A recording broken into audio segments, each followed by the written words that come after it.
Good morning students, कैसे हैं आप सभी लोग। आई होप आप सभी बहुत अच्छे होंगे और आराम से घर पर अपनी पढ़ाई कर रहे होंगे। आज हम पढ़ने जा रहे हैं क्लास 3 का इंग्लिश का चैप्टर नंबर 11 जिसका नेम है चैलेंजिंग मिशन। ठीक है, चैलेंजिंग मिशन। तो चलिए स्टार्ट करते हैं। Nitin is a little boy. ये स्टोरी जो है वो एक लड़के के बारे में है जिसका नाम है नितिन। स्टोरी स्टार्ट होती है नितिन से। Nitin is a little boy. Nitin जो था वो एक छोटा लड़का था। ही इज़ 7 years old। वो कितने साल का था? उसकी एज जो थी वो 7 years थी। He is 7 years old but has no parents and no home. लेकिन उसका कोई घर नहीं था, ना ही उसके पेरेंट्स थे। मतलब वो जो था वो अकेला रहता था, उसके पेरेंट्स भी नहीं थे और ना ही उसके पास रहने के लिए कोई घर था। He has only a dog called Brujo. उसके पास क्या था? उसका ना एक डॉग था, उसका एक पेट डॉग था जिसका नाम था ब्रूजो। ठीक है, Brujo follows him everywhere all the time. जो ब्रूजो था, जो उसका पेट डॉग था, वो उसके साथ हर जगह रहता था। नितिन के साथ हर जगह ब्रूजो रहता था और उसको हमेशा फॉलो करता था। मतलब जहाँ भी नितिन जाता था वहाँ ब्रूजो उसके पीछे जाता था। ठीक है। At night he and Brujo sleep under the shelter of a bus stop. अब उनके पास रहने के लिए घर तो था नहीं क्योंकि नितिन का कोई होम नहीं था, पेरेंट्स भी नहीं थे। तो वो लोग कहाँ पर सोते थे? Under the shelter of a bus stop. वो लोग बस स्टॉप, जहाँ बस स्टॉप होता है ना, वहाँ पर बस स्टॉप पर जाकर के वो सोते थे। ठीक है। ड्यूरिंग द डे, दिन के टाइम क्या करते थे वो लोग? He roams around collecting plastic objects. Roams का मतलब क्या होता है बच्चों? रोम्स का मतलब होता है घूमना, मतलब इधर उधर घूमना। तो वो लोग क्या करते थे? दिन के टाइम में वो लोग जाते थे, घूमते थे।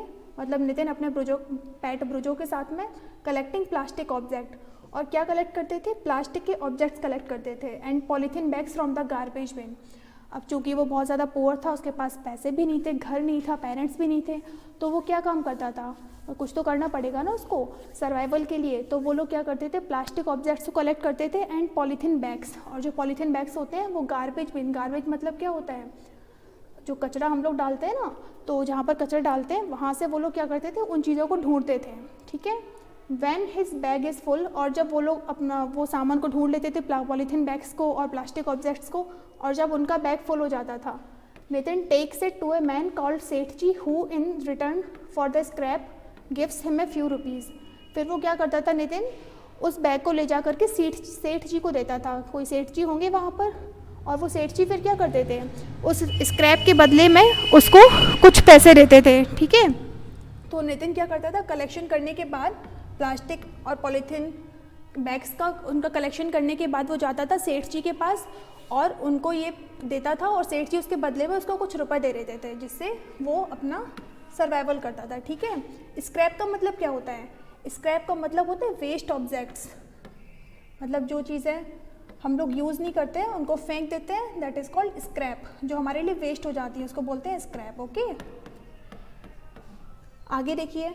Nitin keeps these rupees in A tin which he has found in one of the beans. वो नितिन जो था वो उन रुपए को कहाँ पर रखता था? एक टिन के बॉक्स में रखता था। जो टिन का बॉक्स उसको कहाँ पे मिला था? उन्हीं बिन्स में से। मतलब वो जो गार्बेज जहाँ से कलेक्ट करता था ना, गार्बेज बिन से, तो गार्बेज बिन से ही उसको एक टिन का बॉक्स मिला था। उसी टिन के बॉक्स में नितिन जो रुपए उसको मिलते थे उनको रख लेता था। ठीक है। He has a dream. He too wants to go to a school like the smartly dressed school children he sees every day. अब जो नितिन था उसका ना एक ड्रीम था। ड्रीम मतलब क्या होता है? सपना। वो चाहता था, क्या चाहता था वो? He too wants to go to a school। वो स्कूल जाना चाहता था जैसे और बच्चे जाते हैं, जैसे आप लोग स्कूल आते हैं रेडी होकर के, अच्छे से तैयार होकर के, स्मार्टली ड्रेस्ड।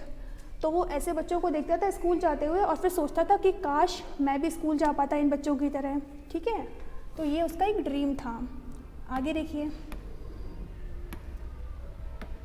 अब स्टोरी में नेक्स्ट कैरेक्टर कौन सा है? दिव्या। दिव्या नाम की एक लड़की थी। Divya is a little girl who is also 7 years old। जो दिव्या थी उसकी भी एज 7 years थी, वो भी एक छोटी बच्ची थी। Her mother does house work in many homes. अब वो भी पुअर थी, जैसे कि नितिन की स्टोरी अभी हमने पढ़ी कि नितिन भी बहुत पुअर था। तो वो गार्बेज बिन से जाकर के गार्बेज कलेक्ट करता था, फिर उसको सेल करता था और इस तरीके से अपना गुजारा करता था। सेम ऐसे ही अब हम दिव्या के बारे में देख रहे हैं। दिव्या जो थी वो भी एक छोटी लड़की थी जिसकी एज 7 years थी और वो भी पुअर थी। उसकी जो मदर थी ना, वो does house work in many homes. वो लोगों के घरों में काम करती थी, लोगों के घरों में झाड़ू पोछा बर्तन वगैरह करती होंगी, है ना। Divya washes dishes and sweeps the floor to help her mother. अब देखो, जो दिव्या थी वो भी स्कूल तो जाती नहीं थी, एज शी इज़ पुअर, ठीक है, तो वो भी क्या करती थी, अपनी मदर की हेल्प करती थी।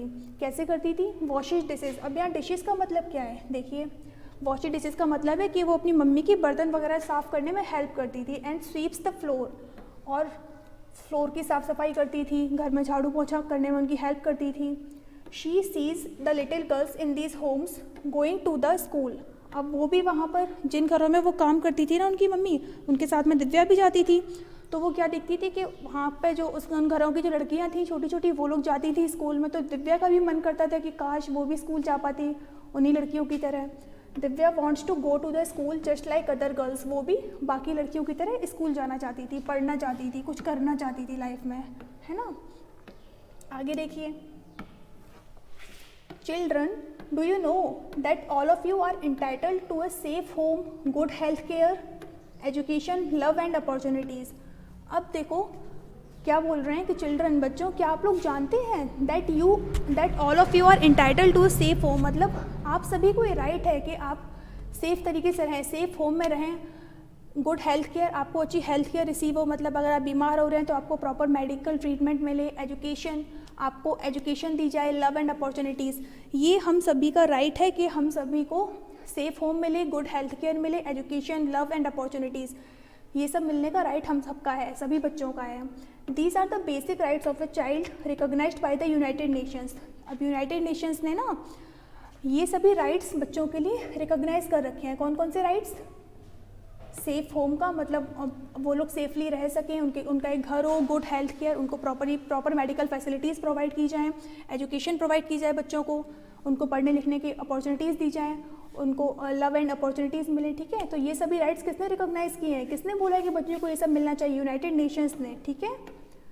Unfortunately there are many children like Nitin and Divya in India and the world over who do not enjoy these rights. अब देखो, रिकॉग्नाइजेशन तो मिल गई है राइट्स को, लेकिन ऐसा होता है, अनफॉर्चुनेटली का मतलब क्या होता है? दुर्भाग्य से, लेकिन ऐसा पॉसिबल नहीं हो पाता है कि सारे बच्चों को इस तरह की फैसिलिटीज़ मिले। आप लोगों ने भी बहुत सारे बच्चों को देखा होगा कि छोटे छोटे बच्चे हैं, गलियों में आते हैं, कबाड़ा वगैरह बेचते हैं, है ना, और छोटे मोटे काम कर रहे हैं, सब्जी वगैरह के ठेले लगा रहे हैं, वहाँ पे बैठ रहे हैं, शॉप्स पे काम करते हुए देखा होगा, ढाबा वगैरह में काम करते हुए देखा होगा बच्चों को। तो बच्चों को क्या है, अपॉर्चुनिटीज़ नहीं मिल पाती हैं, उनको उनकी ये राइट्स फुलफ़िल नहीं हो पाते हैं।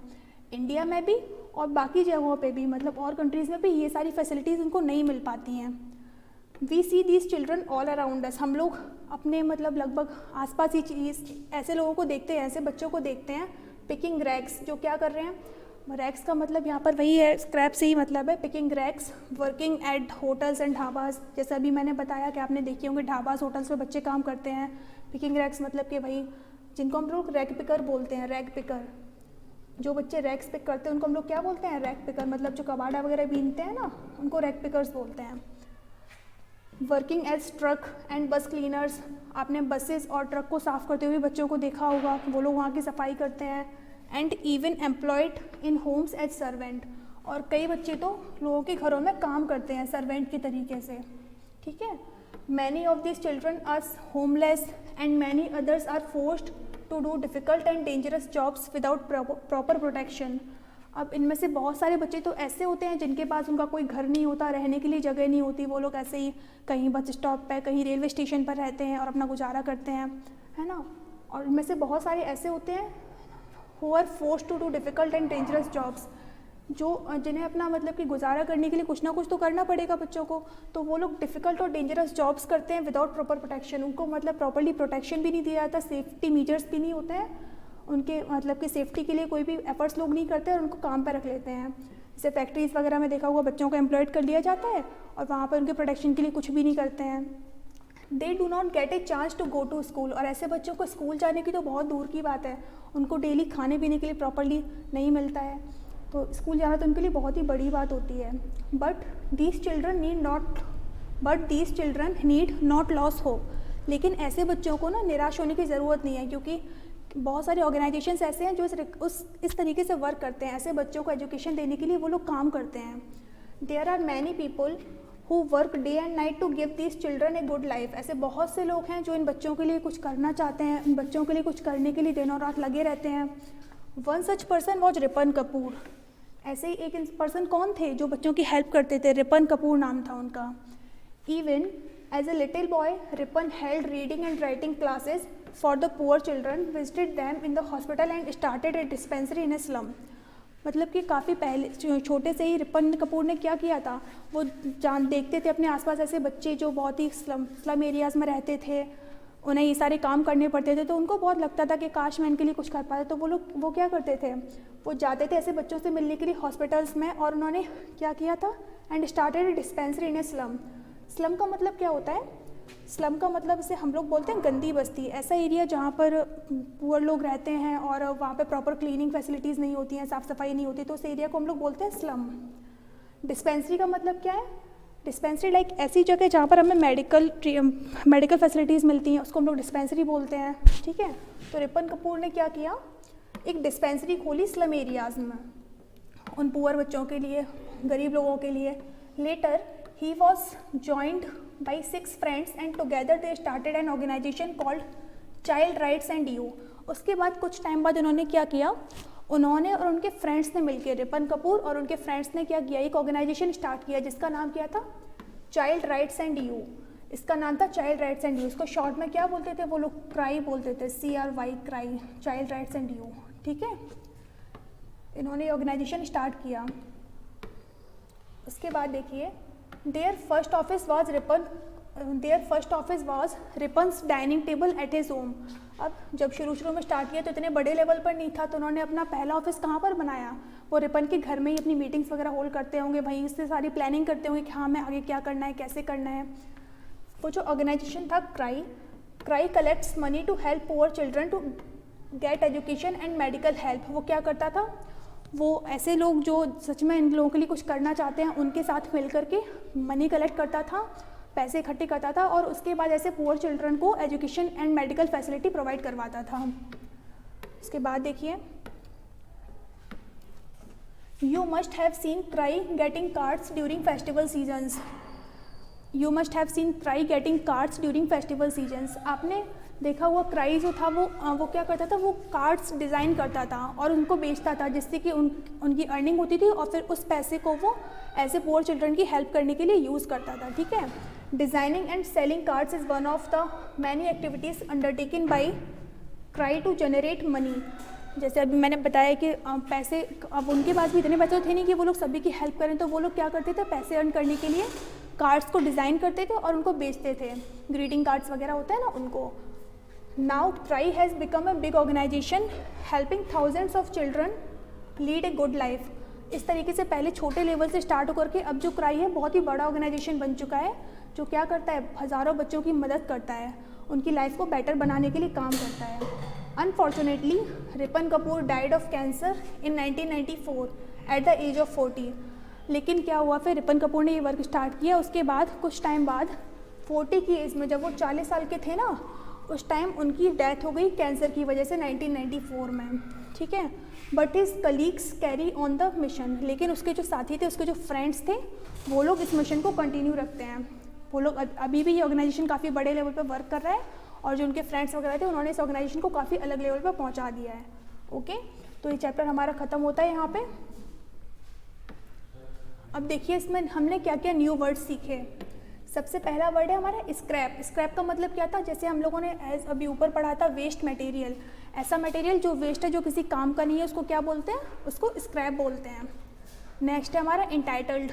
इंटाइटल्ड का मीन्स क्या है, गिव राइट टू, मतलब कि हमें उस चीज़ का राइट है, हमारा अधिकार है वो, we are entitled to get education, है ना।